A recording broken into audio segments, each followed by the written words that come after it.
Hello नमस्कार, welcome back to my YouTube channel की success. तो अभी आरआरबी के तरफ से एक नोटिस जारी किया गया। आप देख सकते हो कि यहाँ पे 25 मार्च 2022 को नोटिस जारी किया गया और नोटिस पे आप देख सकते हो लिखा हुआ है CN 1/2019 NTPC post corrigendum and amendments to the centralised employment notice number इतना for recruitment of various NTPC graduate and undergraduate post. जब इस PDF को डाउनलोड करते हैं देखते हैं उसमें क्या है इस नोटिस में।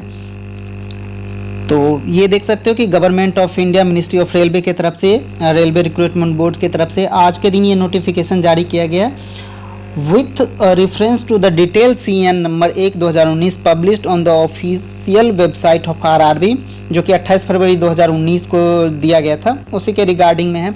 तो कहा गया है कि 1.11 of general instruction in case of shortfall in empanelment and option of the candidate. अगर जैसे बहुत सारे पोस्ट है, 5 पोस्ट पे किसी एक बच्चे का सिलेक्शन होता है तो उसके लिए क्या कहा गया, in case of shortfall in empanelment of candidates और other agencies RRB reserve to right the utilise the candidates down the merit list if required as per the merit option of the candidate. जो अगर मान लो कि merit list में जो cut off जाता है और बच्चे उतने सेलेक्ट नहीं हो पाते हैं तो मेरिट लिस्ट को कम कर दिया जाएगा, ऐसा इन्होंने कहा। फिर उसके बाद 13 point of the recruitment process है first stage computer based test CBT-1 जो हुआ था। The first stage CBT-1 is of a screening nature and the all subsequent stage of recruitment process. जो स्टेज 1 है वो बस स्क्रीनिंग प्रोसेस है इसका। उसके बाद आगे जो इसका दिया गया टू बी रीड एज में, the first stage CBT is of a screening nature and the standard of question for the CBT will be generally in conformity with the educational standard prescribed for the post.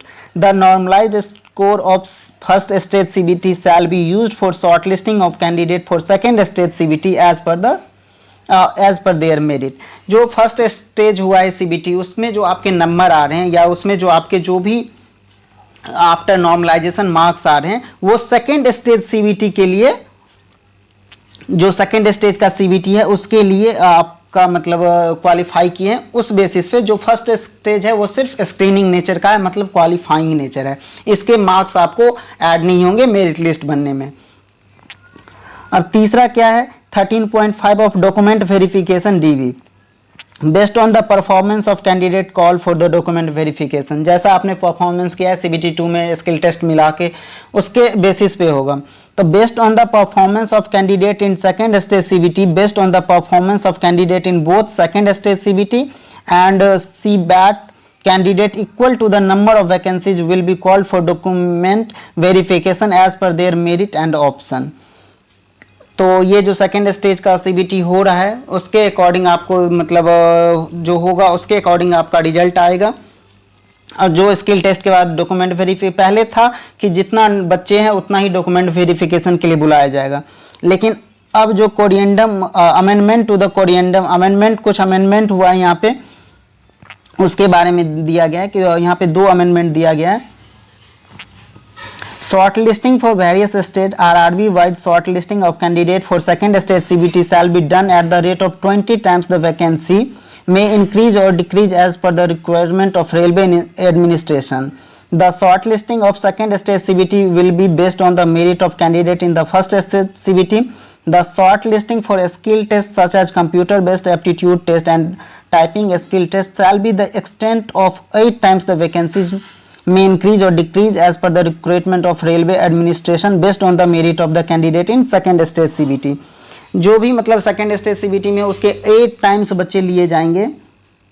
When a candidate is qualified in first stage CBT and shortlisted as OBC, SC, ST, EWS, PWD, he will be continue to be considered as OBC, SC, ST, EWS, PWD respectively in the all subsequent stages. अब इसमें to be read as में क्या कहा गया है कि short listing for various stage RRB wise short listing of candidate for second stage CBT shall be done at the rate of 20 times the vacancy. जो vacancy के 20 टाइम्स लिए जाएंगे CBT-2 के लिए, जिसको घटाया और बढ़ाया जा सकता है। The short listing of second stage CBT will be based on the merit of candidate in the first stage CBT। जैसा आपने CBT-1 में परफॉर्मेंस किया उसके अकॉर्डिंग मार्क्स है आपके नॉर्मलाइजेशन, उसके बेसिस पे आप CBT-2 में सेलेक्ट हुए। The shortlisting of a skill test such as computer-based aptitude test and typing skill test shall be to the extent of 8 times the vacancy decrease as per recruitment of railway based on the merit of the candidate in second stage CBT। तो वो second stage जो typing skill होगा उसके 8 times लिए मतलब CBT 2 से 8 times लिए जाएंगे किसमें, आपको स्किल टेस्ट के लिए। अब यहाँ पे सीरियल नंबर 2 में देखने उसमें यही कहा गया कि जो आपका EWS का सर्टिफिकेट होगा जो पहले आया था उसमें कहा गया था कि आपको फाइनेंशियल ईयर 2017-18 का होना चाहिए था, जबकि उस टाइम पे बन ही नहीं रहा था EWS सर्टिफिकेट। तो उसी के बारे में जो अब आगे कहा गया, अगर आपका उस टाइम का नहीं है तो आपको UR में काउंट किया जाएगा। लेकिन अब जो दिया गया, the candidates applying against the vacancy reserve for EWS must produce valid income and asset certificate issued by competent authority as per Annexure 3। जो Annexure 3 में दिया गया उसके अकॉर्डिंग आपका EWS सर्टिफिकेट होना चाहिए।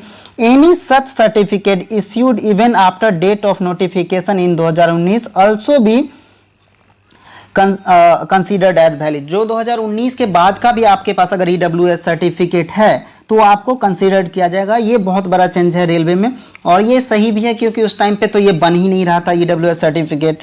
इन case of non compiles to this stipulation their claim for reserve status under EWS will not be entertained and the candidature application of such candidate if fulfilling all 3 eligibility condition for general category will be considered under general vacancy only। अगर आपका ये तीनों condition को fulfil नहीं कर पाता है तो आपका जो कैंडिडेचर है वो आपका जनरल कैटेगरी में काउंट हुआ जाएगा। तो मेन यही था कि मतलब आपका शॉर्ट लिस्टिंग किस टाइप से होगा और आपका EWS वाला जो है यही 2-3 पॉइंट था। और आप देख सकते हैं 25/3/2022 चेयरपर्सन रेलवे रिक्रूटमेंट बोर्ड। तो आगे कोई भी अपडेट आता है रेलवे से तो मैं आपको ज़रूर दूंगा। तो इसके लिए प्लीज़ वीडियो को लाइक कर लीजिए, चैनल को सब्सक्राइब कर दीजिए। आप सभी को ऑल द बेस्ट आपके एग्जाम्स के लिए।